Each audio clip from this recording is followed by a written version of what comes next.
Imagina que vas al supermercado a comprar pañales para tu bebé. Buscas entre los pasillos pero no encuentras pañales. Y vas a otro supermercado y buscas pañales pero no los encuentras.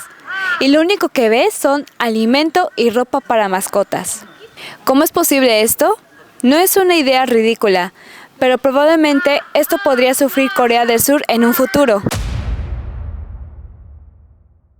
En general, los países necesitan tener una tasa de fertilidad del 2.1 hijos por personas capaz de dar a luz, para mantener el reemplazo generacional a largo plazo de la población. Pero actualmente, sacaron las estadísticas de que en Corea del Sur la tasa de natalidad ha caído a un 0.65.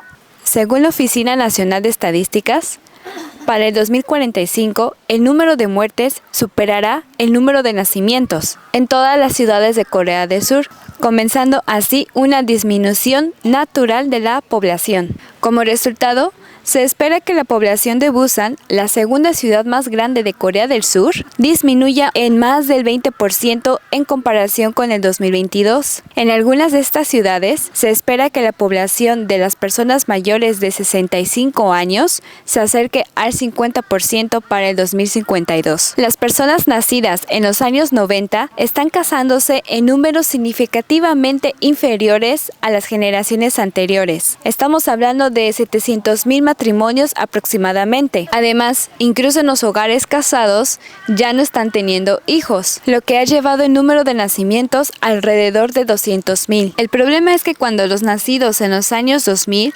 lleguen a sus 30 años en 2030, necesitarán casarse y tener hijos para mantener el número de nacimientos en 200,000. Sin embargo, si de estos 200,000 solo la mitad se casan y solo la mitad quieren tener hijos, se estima que habrá para el futuro 30,000 nacimientos nada más. Por otro lado, en Corea del Sur sacaron las estadísticas del 2023 de que las carriolas para mascotas superaron las ventas de carriolas para bebés. Y esta combinación de la tasa de natalidad baja y el aumento de ventas de carriolas para mascotas ha llevado a que las ventas de alimentos para mascotas en tiendas en línea superen las fórmulas y alimentos para bebés. Recientemente en este año, existe una tienda en línea que se llama Gmarket en Corea del Sur. Mencionó que superó el alimento de mascotas que el de fórmulas para bebés. Entonces, ¿por qué más personas prefieren criar mascotas y no criar hijos? Según el Journal of Social Psychology,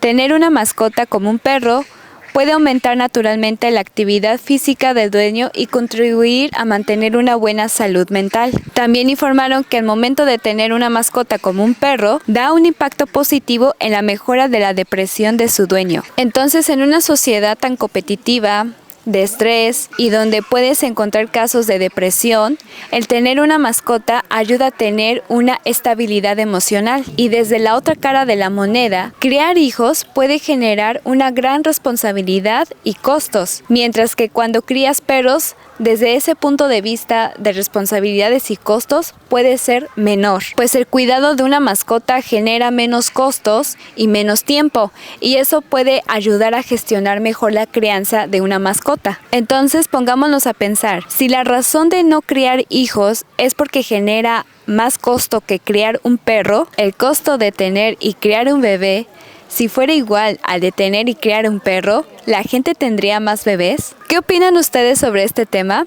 Me gustaría saber su punto de vista, así que coméntalo por favor.